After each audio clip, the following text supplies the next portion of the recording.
The first time Bram Ellsworth noticed the silence, he was 27. Not the silence of an empty prairie. Not the quiet that settled over silver juniper after sunset. It was the silence that followed whenever he entered a room. Conversation stopped. Laughter faded. Eyes met his for only a heartbeat before looking away. He had learned not to take offense. People feared what they did not understand, and for nearly 12 years, the town had decided it understood him perfectly. Every Saturday evening, the little saloon on Cottonwood Street hosted music after the ranch work was done. Ranch hands laughed over card games. Merchants traded stories. Families gathered on the porch while fiddles echoed through the warm Montana air. Bram never went inside anymore. Instead, he sat alone on the wooden bench beneath the hitching rail, hat resting loosely in his hands. He wasn't waiting for anyone. He simply enjoyed hearing people happy. The irony wasn't lost on him. The man everyone avoided had become the quiet guardian of their joy. Inside the saloon, young women accepted invitations to dance from traveling cowboys, merchants, and ranch owners. If Bram stepped toward the doorway, conversations shifted. Someone always found a reason to leave. After enough years, even hope stopped knocking. Sheriff Orrin Bell pushed through the swinging doors carrying 2 tin cups of coffee. He handed one to Bram. "You know," Orrin said, "you could stop coming here." Bram smiled faintly. "I like the music. You like reminding yourself you're lonely. I like remembering life keeps moving." The sheriff studied his old friend. "You've never once defended yourself. There isn't any point. There would be if people knew the truth." Bram looked across the dusty street where children, now adults, walked with families of their own. "The truth belongs to someone else." Orrin sighed. "You're the stubbornest man I've ever known." "No." Bram lifted his coffee. "I just made a promise." Long before the rumors began, Bram had been known for something entirely different. His horses.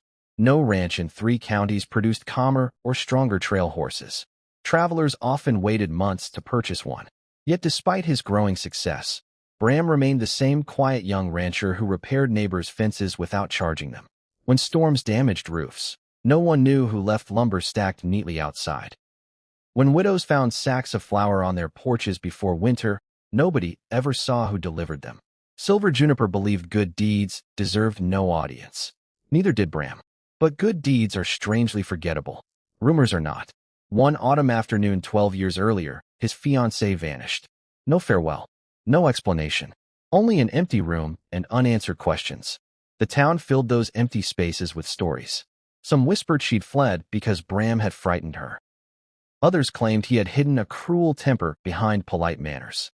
A few insisted she had discovered some terrible secret. No one asked Bram. He never volunteered an answer.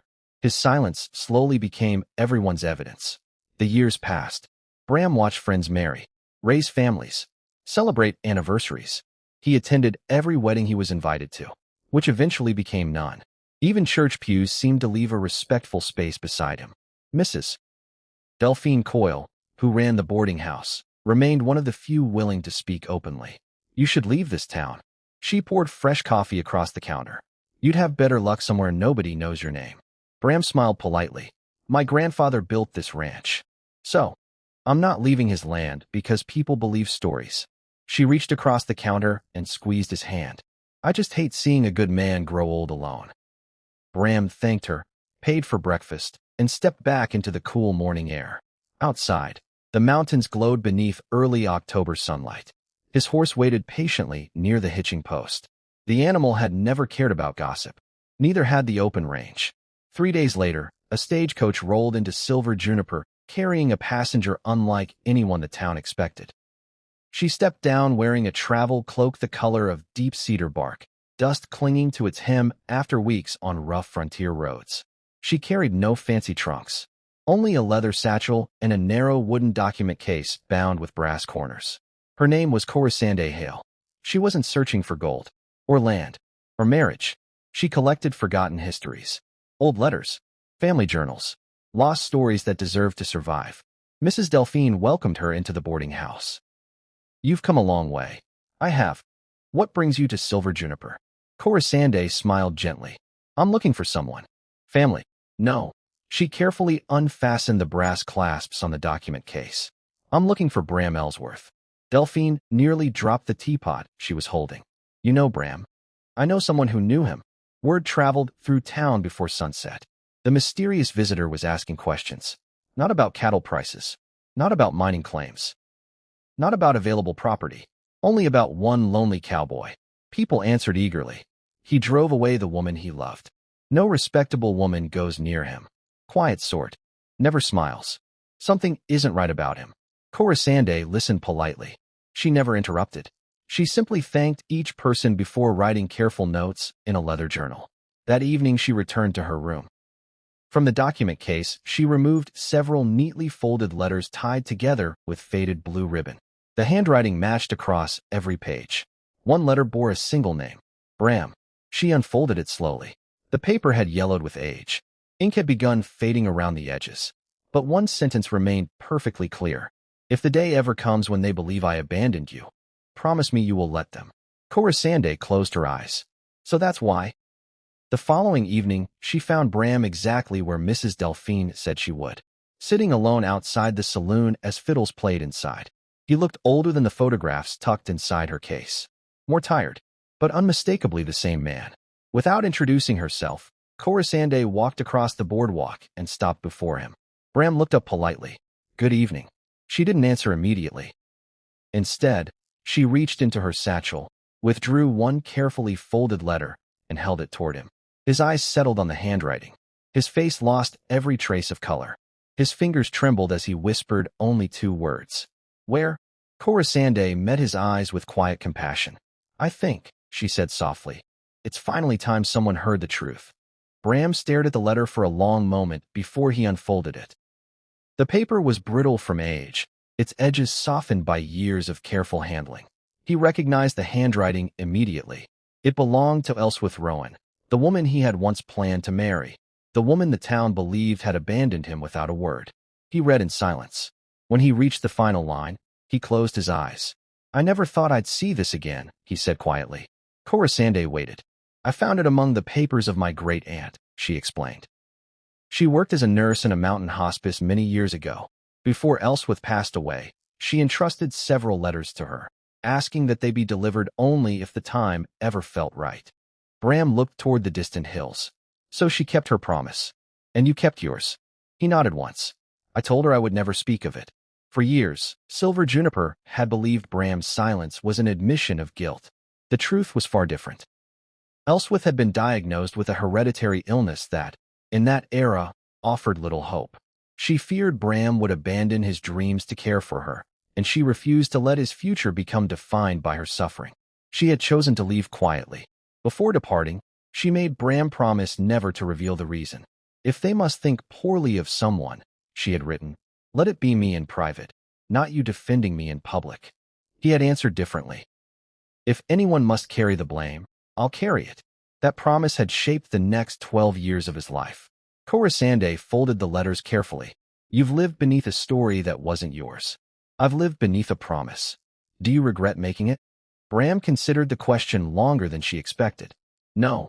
Even now, his answer came without hesitation. I regret losing her. I regret the pain her family carried. But a promise given to someone you love shouldn't become smaller simply because keeping it becomes difficult. Corisande smiled faintly. That explains why none of the stories ever sounded like you. Over the next several days, Corisande remained in Silver Juniper. Officially, she was cataloging early settlement records for the Territorial Archive.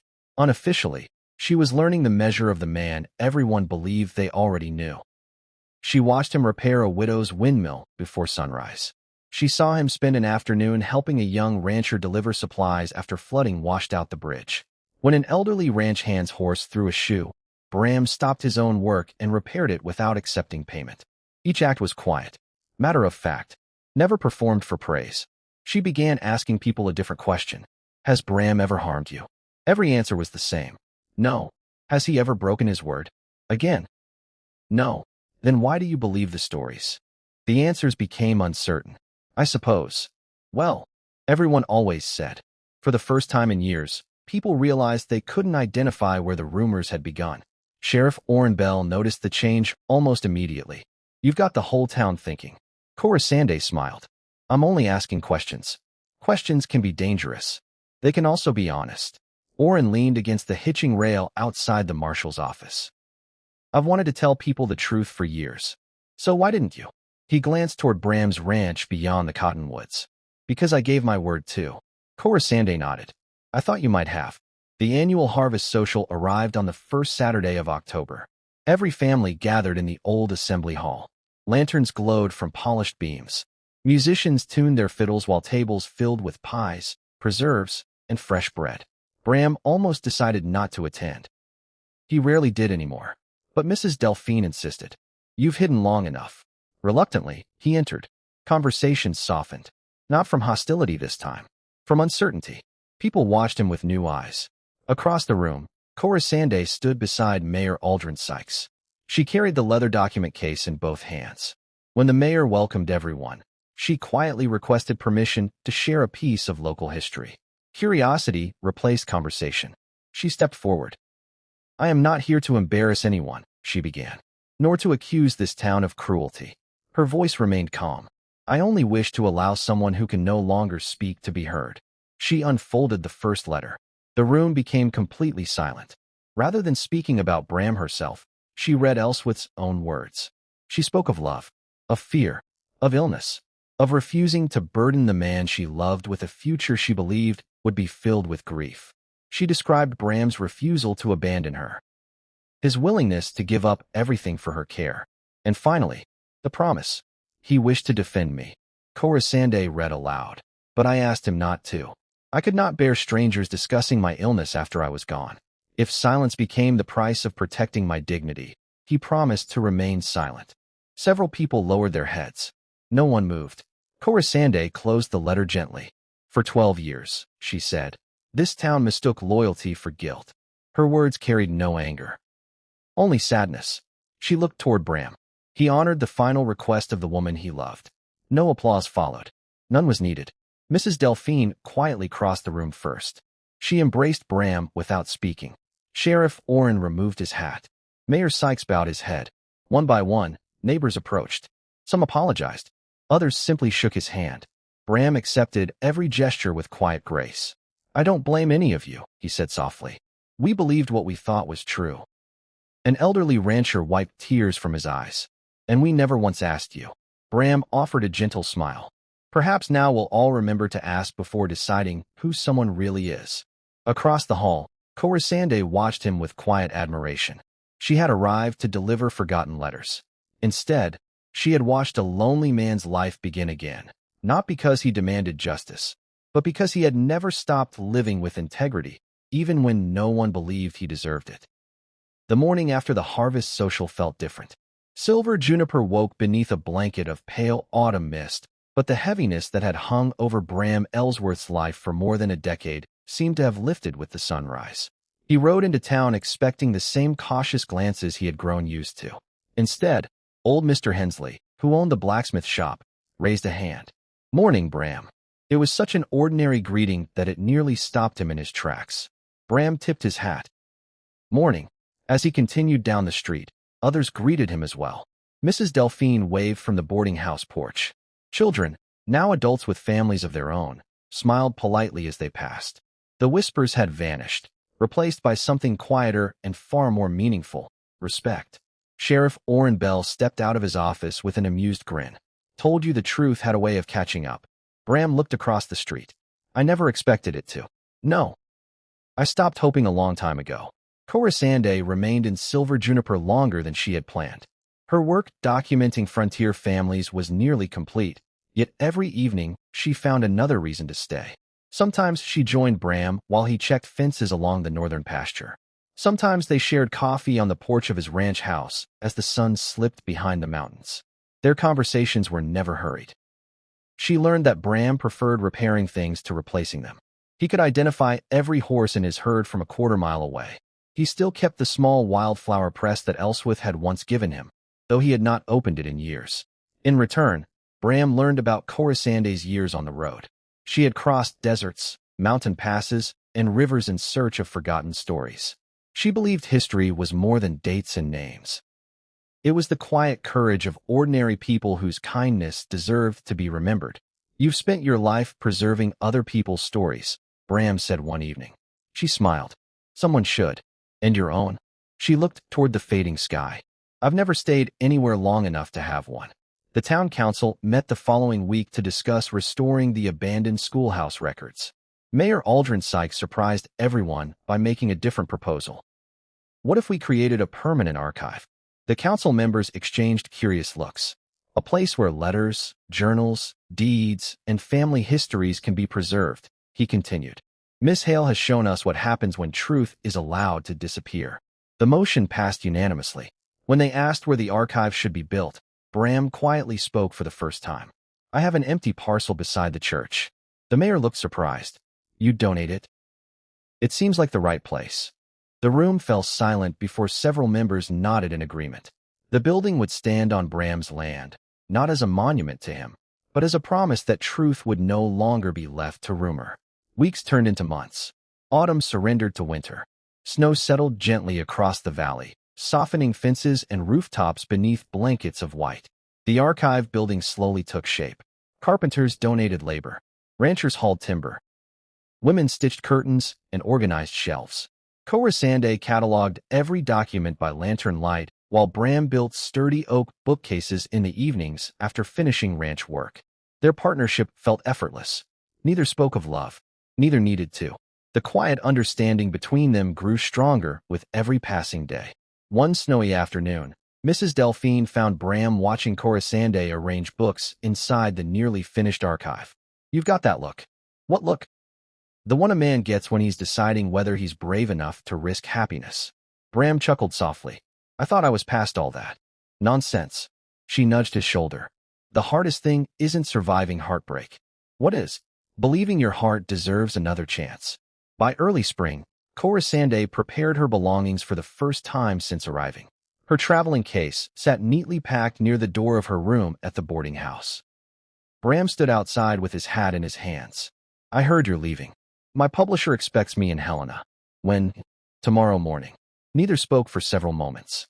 Finally, Bram reached into his coat pocket and removed a small wooden box. Inside rested a silver compass, its lid engraved with delicate mountain peaks. It belonged to my grandfather, he said quietly. He carried it across the frontier. Corisande looked at him in surprise.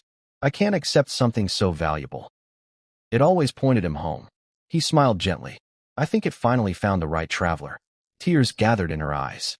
She closed the lid carefully. I've spent years searching for places worth remembering, and I never realized I might find one worth staying.